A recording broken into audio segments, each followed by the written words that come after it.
My name is Peter Ngorosha. The journey of mushroom farming started in 2018. We started off with a small project with just a growing room and the dark room, which is called the spawn run room.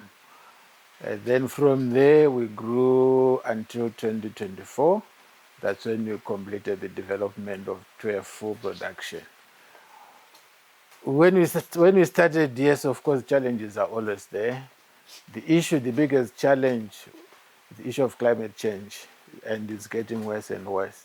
So when we started initially, we didn't have equipment to provide humidity and cooling. So we're using the traditional methods of river sand, and then actually manual spraying of the bags and the room by hose pipe. As time went on, we started to develop slowly, until now we are fully automated. The reason behind mushroom production, maybe threefold. Number one, we don't have a lot of water in our borehole. It's 5 cubic. Number two, we don't have a lot of land. Like in horticulture with the other crops, you need to do 2 hectares, 3 hectares, 5 hectares. So basing on those two things, we decided to do a crop which doesn't require much water, which doesn't require much land. At the same time, management itself, mushroom production, there's less to do with management. You manage the project on your own. Once you are automated, you lock your room, then you can go and do other things and come back, and then nothing wrong would have gone up. And then the other issue was market accessibility. There's a lot of competition in terms of horticulture. You find that you'll be competing with people with big lands, a lot of water.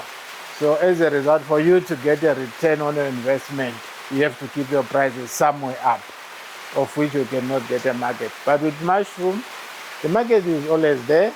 It's not as big as what people might want to believe, but it's always there, because mushroom doesn't yield that much, and it doesn't sell in huge quantities. It's only consistency of supply and consistency of production. Then you get your markets. There's a long history of mushroom production in Botswana. Trials have been done, part production has been done. The only challenge I see with mushroom production, it needs that consistency, and a lot of people don't have patience. Patience in terms of you do, initially you might be successful, the next crop you might fail. So when someone fails, then they give up. So that consistent part and the patience is not there. But what I've discovered with mushroom, every crop you learn, every crop you do, you learn. So if you've got that patience to learn, it's not something which is very difficult. It's technical though, but not very difficult to do. So what I've seen with a lot of Botswana farmers, we are looking at the immediate benefits. To say if I put in 1 million tomorrow, I should get it back. But in mushroom production, you can't do that. You have to run with a very big capex, and then you start realizing what we call normally positive cash flows. So I can assure you, if you do mushroom production, within 3 months, you start to realize a positive cash flow. Not a profit, but a positive cash flow which will allow you to continue producing. So farmers need to understand that bit of saying, be patient, eventually it will start bringing good returns. The process is quite simple, depending on the type of mushroom. Like what we do here is called oyster mushroom. You just need your spawn, which is your mushroom seeds, your straw, which is your substrate. But there's so many substrates you can use. You can use wheat straw, you can use maize clover, you can use sunflower house, you can use cotton house, you can use wood shaving. Depending on which substrate, you would have tried and seen if it could give you a good crop. So normally here we alternate between wheat straw and maize clover. We produce oyster mushrooms. The good reason is that oyster mushroom is the same one which we pick up like summer, like now in the bush. So it has just been commercialized, which means with the minimal equipment, that's my word, with minimal equipment, you can convert that mushroom which you see in the bush into a commercial production.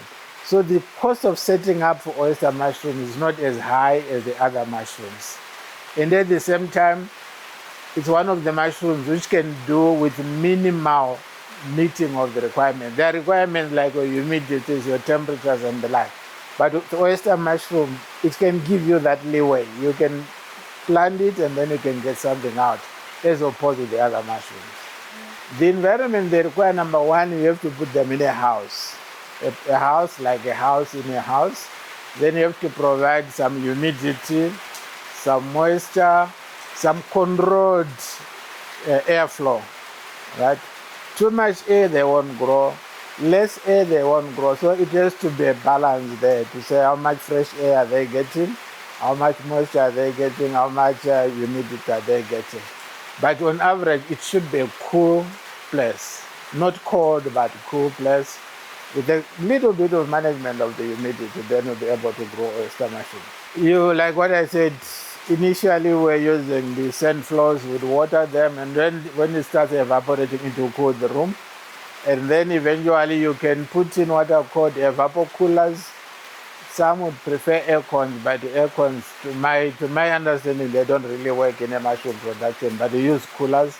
And then you can use your humidifiers, machines which can spray like a mist in the room every now and again when it's hot. I alternate between wheat straw and maize straw. When I've done my own maize, then after harvesting, I crush and I use it. When it's finished, then I go to the shops and I buy wheat straw. Why those two? Because their moisture retention capacity is very reasonable as compared to the other types of substrates which you can find in Botswana. Unfortunately, we can't talk of the other substrates like cotton house because nobody produces cotton. So of those two, I think you do better with them. From preparation to harvesting, there are two factors involved. If you use a good quantity of spawn, you can start harvesting from day 21 up to day 28. When you use less spawn, you can harvest from day 28 to about day 46. Why day 28 to 46? Now you'll be playing around with your commercialization now. The lesser spawn you use, the lesser cost of the spawn. But if you want it to come out fast, especially if you are still starting, then you can use quite a good good quantity of spawn, and then you get it within 21 to 28 days.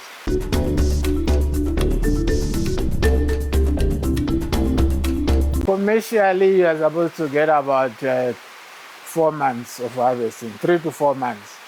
But sometimes you use your senses. If you see that the bag is still flashing, you can keep it up to 6 months and you still be harvesting. The harvests are called flashes. They come out in flashes.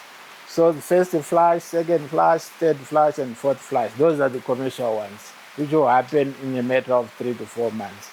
We don't produce spawn where we buy it from South Africa. So we import spawn almost every other month. We go and bring spawn to continue producing. It's costly, but when you try to produce your own spawn, it's also costly to set up a lab. You actually have to produce it in a lab. And mind you, mushroom is a fungi. So any mistake, you might produce a dangerous fungi which might affect the other crops or yourself. The first and foremost thing is the siting of the mushroom house. It should be far away from the homestead. No animal should come and shade under it. And then you use your biosecurity, the footbath and the entrance, not really allowing anybody else to just come and walk into the mushroom house unless you have really been prepared your biosecurity measures. Mushroom production has got about 3 to 4 entry levels. There's what we call the mushroom enthusiast. Someone who said they just want to produce mushroom for their own consumption because of its health benefits. They can go on a very small scale. A small house, you can manage manually that one, right? Then we go to what we call a living income, where you are calculating and saying, okay, if I get 5,000 per month, I'm okay. You can do that on an average of a 50 square meter room. And the dark room is about 10 square meters. You can be able now to harvest almost every 2 days throughout the year, because you can put a crop which is different in ages in the same place. So that one is at a higher level than the enthusiast. Then the commercial level, where you are now saying, I want to supply the shops, the restaurants, the hotels, and everything. Then you have to have at least a minimum of 4 production rooms to maintain a cycle in a year. Because like what I said, it's 3-month cycle. So if you get 4 rooms, then you're able to produce throughout the year and you're able to increase on your market reach. You need basically your farming equipment, like your garden forks, that's very important. Your blue plastic drums, very important where you do the pasteurization. Then inside now, that's when you need the cooling system and the watering system. The major costs is on the substrate and the spawn. Right. The other things that are not here, it's like the water which you use in a mushroom production is very minimal. I don't think you can use more than 10,000 liters per month. So water is very minimal. So the major cost is on the substrate and the spawn. People are now in the habit of understanding that eating mushroom is not a luxury, but it's a health benefit. So you find a lot of individuals now order mushrooms direct from us for their own consumption. The demand is quite high, but like what I've always highlighted, the problem with mushroom production, people have this understanding that mushroom is for the rich, but mushroom is for your health reasons. To eat mushroom doesn't mean that we are rich. So the demand is getting higher and higher as people are becoming more and more aware of what they need to eat to remain healthy. So with our size of production, we are not even able to meet the Gaborone market only, which we are supplying. So I don't know the other centers like Pomole, Polole, Mochud, going up to Francistown. At some point, my mushroom was going as far as Mount. But now I can't continue supplying them because I'm failing to supply Gaborone, so I've stopped that. Yes, we can expand. No, we want to make it a bigger project for everybody. Now I was thinking of a national project. Because mushroom, you don't produce big tonnage, but you need to supply a market fresh. So which means I would encourage other people near the other centers. If you are in Lobatse, Good Hope area, why don't you have a small one there to supply Lobatse? You are in Francistown, closer to the market. Not like one person supplying the whole country.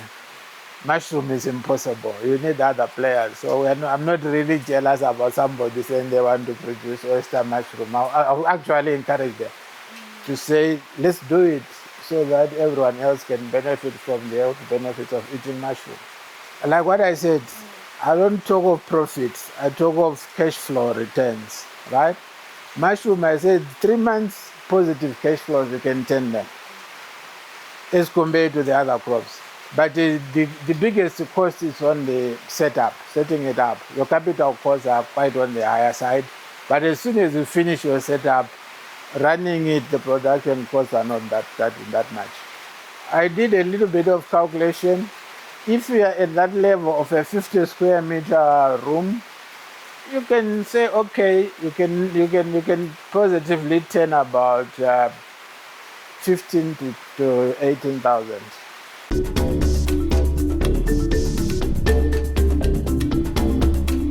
I was saying, as it is now, there is no straw in the country. So production has come to a standstill. We are waiting for South Africa to supply the country with straw. Then the next thing is the supply of spawn. You'll never know. We depend so much on what South Africa does. What if they also want to bring their mushroom and they say, don't give them the A1 spawn? We don't control the production of spawn. So it's a very big challenge to us. Just imagine you want, like what you are saying, you want somebody to start small. They want maybe to do 20 bags. But you cannot get spawn which you can do 20 bags. You have to drive to South Africa to go and bring 1 kg. It's quite a big challenge. But one used to produce spawn for the farmers around, not for the farmers, for their own training. But the capacity is very low. Like for example, I need about 300 kgs every month. They couldn't even give me 10 kgs per week. So you end up going to South Africa. In terms of quality, yes, because the imports have got all these phyto certificates, they are controlled by the standards. So we are not really much affected by the quality. But what I'm saying is you'll never know. If they say they don't want competition, they might change. That's why I'm saying the consistent and persistent mushroom is not like you can say I've been doing it for 20 years, so I don't get. You get once in a while, but you learn every time. You get contaminated, you find out why did you get contaminated, then you work on it and then improve on it. But as long as your biosecurities are fine, contamination is minimal. Training actually is us who train other people. The government doesn't give us any form of training. But yes, financial support, we got given a grant, I think 2021, which we used to buy some of the equipment which we have now. The mushroom is one of those crops, I'm saying, on average, it's quite expensive. So which means if mushroom becomes locally available, it becomes cheaper for the local person, and at the same time you reduce on the import bill, because now you'll be buying whatever you produce locally. If you're an enthusiast, you can start from your own house. Maybe take a corner in your kitchen, make sure that it's a bit dark, the temperatures are good. You can give at least some form of humidity. You can hang one bed there, see it grow, harvest, test it, and then it will make you want to do more. So you can do it at your house. You need to train first, all right? Practical training, not on YouTube. Because I've seen people saying YouTube said that, but you see, when you say practical, you need to be in Botswana, because the climates are quite different. So you need to go through the proper practical training so that you understand the mushroom, then you get somebody to mentor you until you are really sure that you can stand on your own. That's my advice. I did quite a number, but unfortunately, like what I've always said, mushroom needs that patience. They are not patient enough. They train, they want to start. You can't get the spawn, you can't go to South Africa to bring a kg, then you just leave it. So most of them, that's what happens. Now when they want to start, they can't get the spawn. So if you tell them that they have to go to South Africa, then it becomes a challenge and then they'll just let it go. Mushroom production, as we normally want to do it as a family, it's a family business actually. So everyone in the family knows exactly what is happening. So we really need help. But sometimes we need help when we are spawning just for a day or two, but 3/4 of the time it's family managed. Not really haven't left out much, but what I just want you to understand is that when one wants to go into mushroom production, you need that patience. You need the experience. You need the expertise.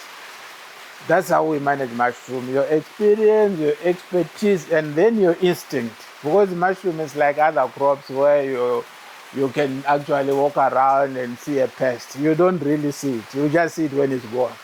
But your instinct can tell you that, no, I think the temperatures are too high, or the air circulation is not that good from what you are feeling yourself when you are inside. Then you have to take action. What we are hoping for, I told them the bigger vision is to export. Because this oyster mushroom, you can sun dry it instead of machine dry it. So we're looking for an export market where we are saying we are exporting an organic product. Because oyster mushroom, you just use your water and your straw, no chemical. So we are looking for an export market. That's why we are also looking at many people getting involved in the production of oyster mushrooms, so that when we get an export market, now we need a lot of people to participate. That's the reason why BITC was here, to appreciate the project and get to understand what we are believing in as mushroom producers, to say we can do it. We can also bring in the foreign currency by just exporting oyster mushroom. The cost of doing it is not as high as other products, because there's not rigorous tests for us to say you are drying a product in the sun. There's not much in terms of testing before you export. So we have a plan to expand. Once we get an export market, then we are going to expand. Before we are going to expand, we are going to be the exporters, because already we are accredited with BITC. We will be offering a market to the other producers to say, now the market is there, bring, we take it, we process it, then we export it. So we would need a lot of players for us to be able to do that. So that's the type of expansion we want. We don't want to expand and produce everything ourselves. We want to expand by adding the export wing to the business which is already there. and then encourage other growers to come on board where they know whatever they produce is absorbed, so there's no loss.